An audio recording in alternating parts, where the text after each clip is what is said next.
নমস্কার, village food lover চ্যানেলে আপনাদের সকলকে অনেক অনেক স্বাগত জানাই। তো অনেক দিন পর আজকে রান্নার ভিডিও নিয়ে আপনাদের কাছে আসলাম। মাঝে আমার শরীরটা খুবই অসুস্থ হয়েছিল, তো আজকে একটু ভালোই লাগতেছে। তো আমার সাথে আছে মা আমাকে দেখতে আসছে, কয়েকদিন ধরেই আসছে, তো আজকে আবার চলে যাবে। তো মা বলতেছে যে রান্নাবাড়ি কর, আজকে আমি সাথে আছি। আজকে দেখেন বাড়ির উপরে মাচালা আসছিল, তো মাচালা থেকে টাটকা বাটা মাছ রাখছি। আর এদিকে আপনাদের দাদা দেখেন চিংড়ি মাছ নিয়ে আসছে, ধুন্দুল দেখাবে। এই যে দেখেন ধুন্দুল গাছ, একদম টাটকা ধুন্দুল তুলে নিব গাছ থেকে। আর এই বাটা মাছটা রান্না করব শীতের প্রিয় সবজি ফুলকপি আর আলু দিয়ে ঝোল। তো সম্পূর্ণ ভিডিওটা দেখতে থাকেন, আশা করি আপনাদের সকলের খুব ভালো লাগবে। যে মা মাছগুলা কাটে দেবে, তো আমি চলেন আমি ধুন্দুল কটা উঠে যাও উঠাও। আচ্ছা আমি ধুয়ে নিয়ে আসি, তুমি মাছটা কাটতে থাকো। বাটা মাছগুলো দারুণ হতো না মা? হ্যাঁ, বাটা মাছগুলো সেই আছে। এগুলো হচ্ছে লোকাল পুকুরের মাছ। হ্যাঁ, চিংড়ি মাছগুলো দেখো, চিংড়ি মাছটা একদম টাটকা না, একদম ফ্রেশ। হ্যাঁ একদম ফ্রেশ। আগে বাটা মাছটা কাটো, ছাই এনে দিই, নাকি চিংড়ি মাছটা আগে কেটে নাও তারপরে বাটা মাছটা কাটো। আমি ছাই এনে দিচ্ছি। হ্যাঁ,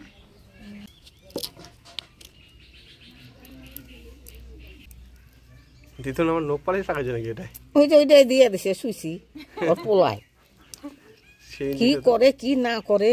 এই যে ছাই দিলাম, বুঝছো? মা এদিকে মাছ কেটে দিচ্ছে, আমি ওদিক থেকে কটা পটাপট ধুন্দুল ছিঁড়ে নিয়ে আসি। চিংড়ি মাছের রক্ত নাকি এটা? লাল কালারের চিংড়ি মাছের না হলে রক্ত হয় না? না, চিংড়ি মাছের রক্ত হয় না তো। দেখি রক্ত লাগাই দিতে নাকি দোকানদার? হ্যাঁ দেখো আস্তে আস্তে।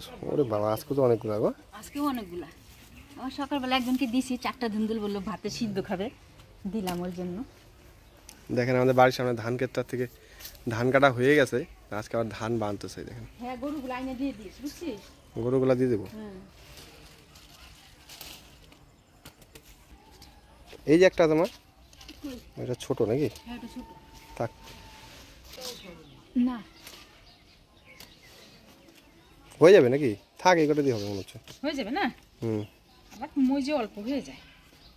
ওই গাছও কটা আছে। এই যে মা দেখো কতগুলা। বাহ, সুন্দর তো। এগুলার এক নাম হচ্ছে ঘি পটল। ঘি পটল, ঘি পটল। ঘি পটল মাঝে মাঝে বলে না ঘি পটল ঘি পটল। ও হ্যাঁ, আমার কর্তাও বলে এই কথাটা। এটা খুব কম পাওয়া যায়। এটা আবার স্বাদ বেশি, তাই না খাইতে মা? সবার থেকে। হ্যাঁ, ভাতে এই ধুন্দুলি কিন্তু একটা হয় তিতা টাইপের, তাই না মা? একটু তিতা দিতে লাগে। ওটা তিত পল্লা বলে এটাকে। ওটা ভালো লাগে না খাইতে। তিতা ভালো লাগে না, ওটা আমার গা ঘষা টসা যায় ছুবা হলে পরে। কেন এটাই হবে না? এটাই হবে।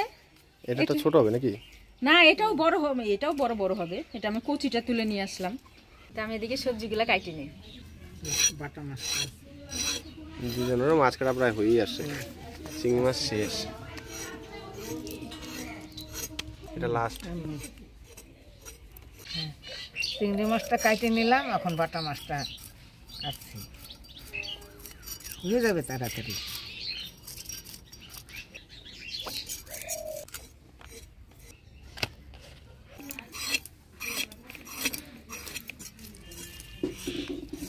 মন্দিরে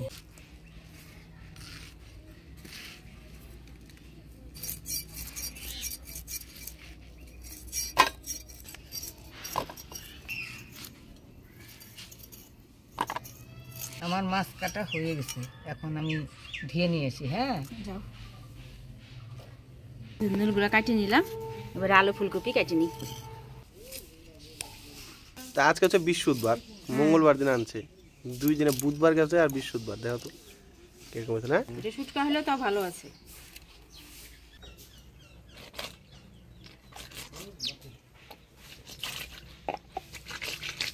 আলু ফুলকপি কাটে নিলাম, আর এদিকে আমার মাছ ধোয়া হয়ে গেছে। এবার চলেন রান্নাঘরে যাই। সবজি কাটে একবারে ধুয়ে নিছি, আর এদিকে মাও মাছ পরিষ্কার করে ধুয়ে এনে দিছে। এবার মাছগুলো হলুদ লবণ মাখাই নিব। লবণ,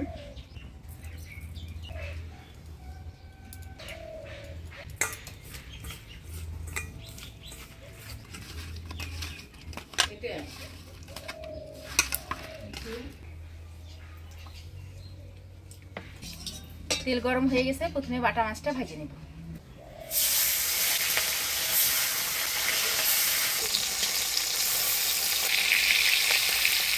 শীতের দিনের বেলা দেখো আমার কত তাড়াতাড়ি গেল, তাই না? হ্যাঁ, এরকমই তো হবে এখন। বেশি কিন্তু বেলা বাজেও না, একটাও বাজে না কিন্তু। দেখে মনে হচ্ছে দেখো কত বেলা হয়ে গেছে, অনেক বেলা হয়ে গেছে, বিকাল হয়ে গেছে।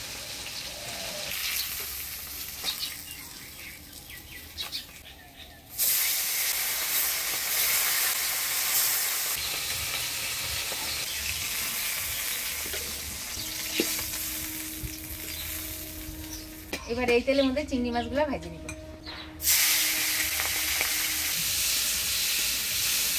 চিংড়ি মাছটা হালকা ভেজে নিলাম, এবার নামিয়ে নিব।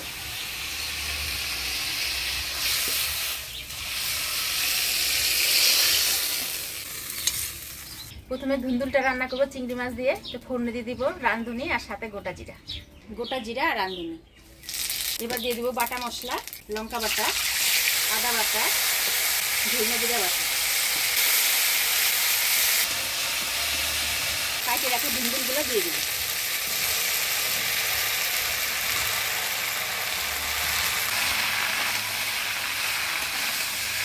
দিব লবণ, হলুদ।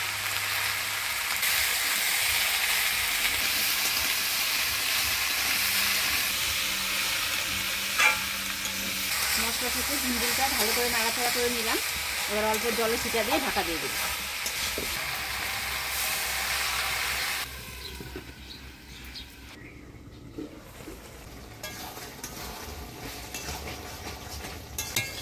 দেখুন টাটকা সবজি, কি সুন্দর সবজি থেকে ঝোল ছেড়ে দিয়েছি। আমি কিন্তু এর মধ্যে আর ঝোল দিব না। এবার ভাজে রাখা চিংড়ি মাছগুলো দিয়ে দিব।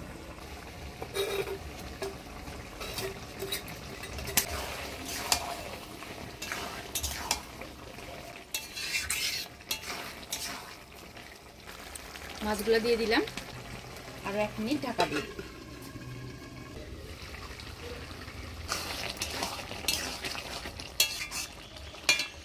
ধুন্দুল দিয়ে চিংড়ি মাছ রান্না হয়ে গেছে, এবার নামিয়ে নিব।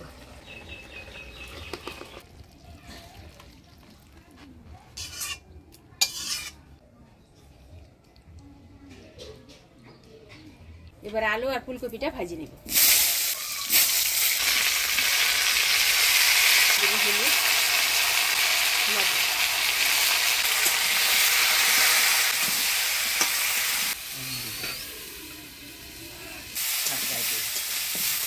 আলু ফুলকপিটা হালকা ভাজি নিলাম, এবার নামিয়ে নিব। এবার ফোড়ন দিয়ে দিব গোটা জিরা, পেঁয়াজ কুচি, গোটা জিরা, পেঁয়াজ কুচি।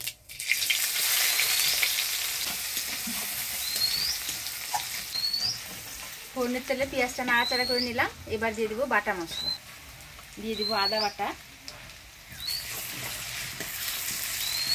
ধনিয়া জিরা বাটা, এবার দিয়ে দিব লঙ্কা বাটা, পরিমাণ মতো হলুদ, স্বাদ মতো লবণ।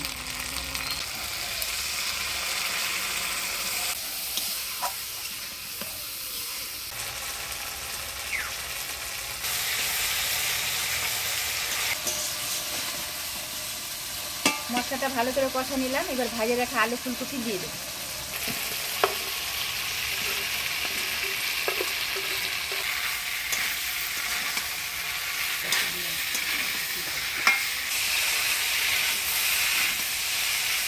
আলু ফুলকপিটা মশলা দিয়ে ভালো করে কষা নিলাম। এবার জল দিয়ে দেব।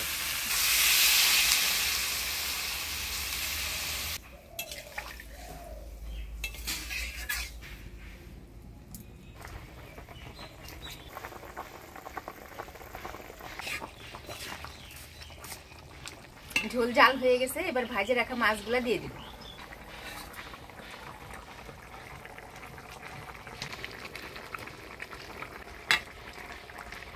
দিয়ে দিব কয়েকটা ঝোলের উপরে কাঁচা লঙ্কা। মাছগুলা ঝোলের উপরে দিয়ে দিলাম। তা আরো 1 মিনিট ঢাকা দিয়ে জাল দিয়ে নিব।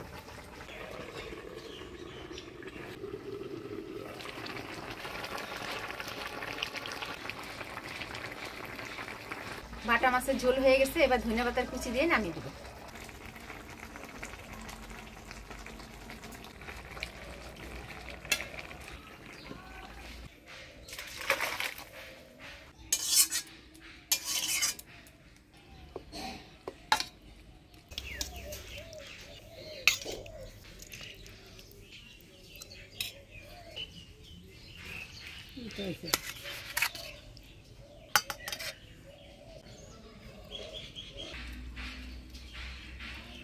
তো চিংড়ি মাছ তো কোনো ধুন্দুল খায়নি খাও নাই না হ্যাঁ দেখো স্বাদ হচ্ছে।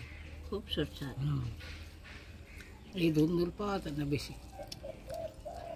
আগে কিন্তু আমাদের তো অনেক হতো এরকম। এখন না, এখন দেখা যায় না। আনে বোমা কয়েকটা গেলা ওগুলো ভালো না। না ওটা হচ্ছে বড় বড় হয় সাদা সাদা, একটা ধুন্দুল।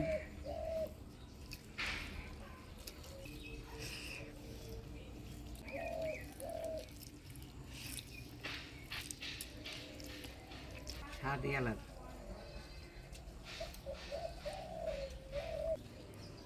আমি একদিনকে মাছের মধ্যে রান্না করলাম না শুক্তা ধুন্দুল দিয়া, ওদের সঙ্গে খুব দারুণ হয়েছিল। মাছের মাথা দিয়েও খাইছে, চিংড়ি মাছ দেখে না।